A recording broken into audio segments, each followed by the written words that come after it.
ശബരിമലയിലെ വാജിവാഹനം തന്ത്രിക്ക് കൈമാറിയത് പാരമ്പര്യ വിധിപ്രകാരമെന്ന അഡ്വക്കേറ്റ് കമ്മീഷണറുടെ വളരെ പ്രധാനപ്പെട്ട റിപ്പോർട്ടാണ് പുറത്തുവരുന്നത്.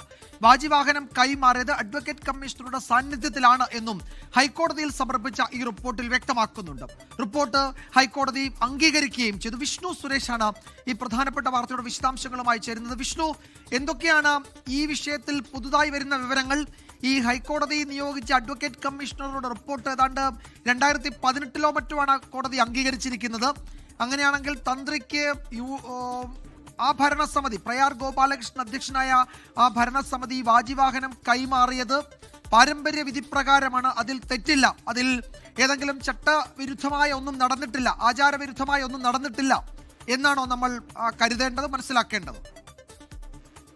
വിജയകുമാർ, കഴിഞ്ഞ ദിവസമാണ് ഈ വാജിവാഹനം തന്ത്രിക്ക് കൈമാറിയതുമായി ബന്ധപ്പെട്ട വലിയ വിവാദങ്ങളിലേക്ക് വഴിവെച്ചത്. അന്നത്തെ ഭരണസമിതി അജയ് തറയിലടക്കമുള്ള ആളുകളെ പ്രതിസ്ഥാനത്ത് നിർത്തിക്കൊണ്ട്, അല്ലെങ്കിൽ അവർ സംശയത്തിന് നിലയിൽ നിർത്തിക്കൊണ്ടുള്ള വിവാദങ്ങളൊക്കെയാണ് പുറത്തു വന്നത്. പക്ഷേ നിലവിൽ DB 13/2016 എന്ന് പറഞ്ഞ ഹൈക്കോടതിയിലുള്ള ഈ കേസിൽ, ആ കേസിന്റെ ഭാഗമായി നൽകിയിട്ട് അഡ്വക്കേറ്റ് കമ്മീഷൻ നൽകിയിട്ടുള്ള റിപ്പോർട്ടിലാണ് വാജിവാഹനം അത് തന്ത്രിക്ക് കൈമാറിയത് ന്യായവിധി പ്രകാരം കൃത്യമായ ചട്ടങ്ങളൊക്കെ പാലിച്ചു തന്നെയാണ് കൈമാറിയത്, തന്റെ സാന്നിധ്യത്തിൽ കൈമാറി എന്ന കാര്യം ഈ അഡ്വക്കേറ്റ് കമ്മീഷണർ കൃത്യമായി തന്നെ കോടതിയെ അറിയിച്ചിട്ടുണ്ട്. കോടതി അത് അംഗീകരിക്കുകയും ചെയ്തിട്ടുണ്ട്.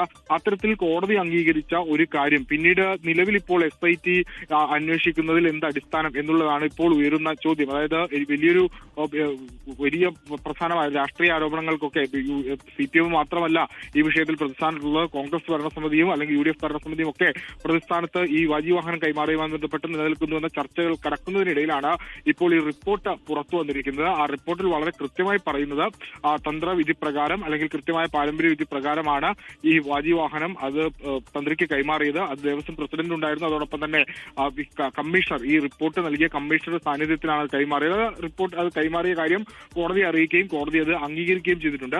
അത്തരത്തിൽ കോടതി അംഗീകരിച്ചൊരു കാര്യം പിന്നീട് SIT ഇപ്പോൾ അന്വേഷിക്കുന്നതിന്റെ മെറിറ്റ് എന്ത് എന്ന ചോദ്യമാണ് ഇപ്പോൾ ഉയരുന്നത്. അത്തരത്തിലുള്ള വിമർശനങ്ങൾ ഇപ്പോൾ ഈ ഭരണസമിതിയിൽ ഉണ്ടായിരുന്ന അജയ് തറയിൽ അടക്കമുള്ള ആളുകൾ ഉന്നയിക്കുകയും ചെയ്തിട്ടുണ്ട്. മനഃപൂർവ്വമായ രാഷ്ട്രീയ പ്രേരിതമായ ആരോപണം അല്ലെങ്കിൽ യഥാർത്ഥ സ്വർണ്ണക്കൊള്ളയിൽ നിന്ന് വഴിതിരിച്ചു വിടാനുള്ള ശ്രമം മാത്രമാണ് നടക്കുന്നതെന്ന് രാവിലെ മുതൽ തന്നെ അത്തരത്തിലുള്ള ആരോപണങ്ങൾ UDFന്റെ ഭാഗത്ത് വന്നിട്ടുണ്ടായിരുന്നു. അതിന് കൂടുതൽ ബലം നൽകുന്ന ഒരു റിപ്പോർട്ടാണ് ഇപ്പോൾ പുറത്തു വന്നിരിക്കുന്നത്. വിജയകുമാർ, അങ്ങനെയാണെങ്കിൽ വിഷ്ണു, SIT തന്ത്രിയുടെ വീട്ടിൽ നിന്ന് പിടിച്ചെടുത്ത ഈ വാജിവാഹനം ഒരു തൊണ്ടി മുതൽ എന്ന നിലയിലാണ് ഇപ്പോൾ കൊല്ലത്ത് വിജിലൻസ് കോടതിയിലുള്ളത്. അത് കോടതിയുടെ പക്കൽ അങ്ങനെ സൂക്ഷിക്കാൻ കഴിയില്ലല്ലോ. അത് ആചാരവിധി പ്രകാരം, പാരമ്പര്യ വിധി പ്രകാരം തന്ത്രിക്ക് കൊടുത്തതാണ് എങ്കിൽ, അത് ഹൈക്കോടതി അംഗീകരിച്ചിട്ടുള്ളതാണ് എങ്കിൽ ആ നിലയിൽ ഏതെങ്കിലും കേസോ അതിൽ നിയമ നടപടികളോ ഒന്നും സാധ്യമാകില്ല എന്ന് വേണം ഈ ഘട്ടത്തിൽ നമ്മൾ കരുതാൻ, അല്ലേ?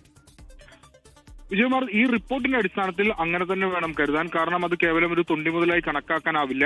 ന്യായവിധി പ്രകാരം കൃത്യമായി കോടതി അറിയിച്ചത്, സാധാരണഗതിയിൽ ഇത്തരം കാര്യങ്ങൾ എന്തെങ്കിലും ശബരിമലയിൽ സംഭവിക്കുന്നുണ്ടെങ്കിൽ ആ വിവരങ്ങളൊക്കെ കോടതിയെ അറിയിക്കണമെന്ന് നേരത്തെ തന്നെ നിർദ്ദേശമുണ്ട്. ആ ചട്ടപ്രകാരം കൃത്യമായി ഇത്തരത്തിൽ ഈ വാജിവാഹനം തന്ത്രിക്ക് കൈമാറുന്നു. അതിനുവേണ്ടിയുള്ള കാര്യങ്ങളൊക്കെ കോടതിയെ ഈ റിപ്പോർട്ട് പ്രകാരം അറിയിക്കുകയും ഈ കമ്മീഷണറുടെ സാന്നിധ്യത്തിൽ തന്നെ കൈമാറിയ ഒരു വസ്തുവാണ്. അതിനിപ്പോൾ ഒരു തൊണ്ടി മുതലായി എങ്ങനെ കോടതിയിൽ നിലനിൽക്കും എന്നൊരു ചോദ്യം പ്രധാനമായി ഉയരുന്നുണ്ട്. ഒപ്പം തന്നെ ഇതിന്റെ അന്വേഷണത്തിന്റെ മെറിറ്റ് ഇനി എന്താണ് അതിന്റെ മെറിറ്റ് എന്ന ചോദ്യം ഉയരുന്നുണ്ട്. കാരണം കോടതി തന്നെ അംഗീകരിച്ചൊരു റിപ്പോർട്ടാണ്. അതിൽ വളരെ കൃത്യമായി പറഞ്ഞിട്ടുണ്ട്, ഈ വാജിവാഹനം തന്ത്രിക്ക് കൈമാറി, പ്രസിഡന്റ് അടക്കമുള്ള ആളുകൾ തന്റെ സാന്നിധ്യത്തിൽ കൈമാറി എന്ന കാര്യം ഈ റിപ്പോർട്ടിൽ വളരെ കൃത്യമായി പറഞ്ഞിട്ടുണ്ട്. ആ റിപ്പോർട്ട് കോടതി അംഗീകരിക്കുകയും ചെയ്തതാണ്. അതിൽ അങ്ങനെ അംഗീകരിച്ചൊരു റിപ്പോർട്ട് അവിടെ നിലനിൽക്കുമ്പോൾ ഈ വാജിവാഹനം കൈമാറിയത് അത് നിയമാനുസൃതമല്ല എന്ന് പറയുന്നതിന്റെ അടിസ്ഥാനം എന്ത് എന്ന ചോദ്യം ഉയരുന്നുണ്ട്. അത് ഇനിയിപ്പോൾ അതിന് മറുപടി നൽകേണ്ടത് SIT ആണ്. ഏത് ഘട്ടത്തിലാണ് ഇതിലൊരു അന്വേഷണം ഉണ്ടായത്, അല്ലെങ്കിൽ ഇതിന്റെ ഒരു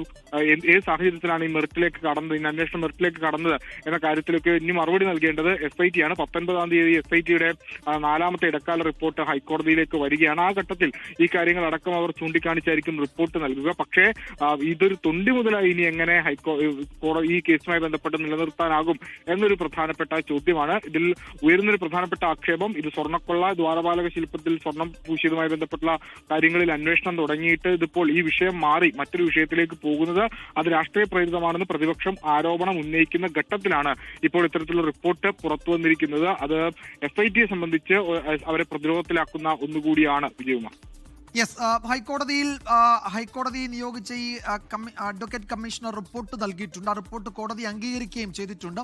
അങ്ങനെയാണെങ്കിൽ ഈ വാജിവാഹനം കൈമാറി എന്ന വിഷയത്തിൽ എന്തെങ്കിലും തുടർ നടപടികൾ SITക്ക് സാധ്യമാകുമോ എന്ന സംശയമുണ്ട്. അതിലും ദേവസ്വം ബെഞ്ച് തന്നെ ആയിരിക്കും ഒരു ഉചിതമായ തീരുമാനം എടുക്കുക. ഹൈക്കോടതി നിയോഗിച്ച അഡ്വക്കേറ്റ് കമ്മീഷണറുടെ സാന്നിധ്യത്തിലാണ് ഈ കൈമാറ്റം നടന്നത് എന്നുകൂടി ആ റിപ്പോർട്ടിലുണ്ട്. അപ്പോൾ അതിൽ ഏതെങ്കിലും ചട്ട ലംഘനമുണ്ടോ എന്നതൊക്കെ ഇനി ഒരു ജുഡീഷ്യൽ സ്ക്രൂട്ടണിക്ക് വിധേയമാക്കേണ്ടതാണ്. കോടതിയും അത് ഉചിതമായ സമയത്ത് ചെയ്യും എന്ന് നമുക്ക് പ്രതീക്ഷിക്കാം.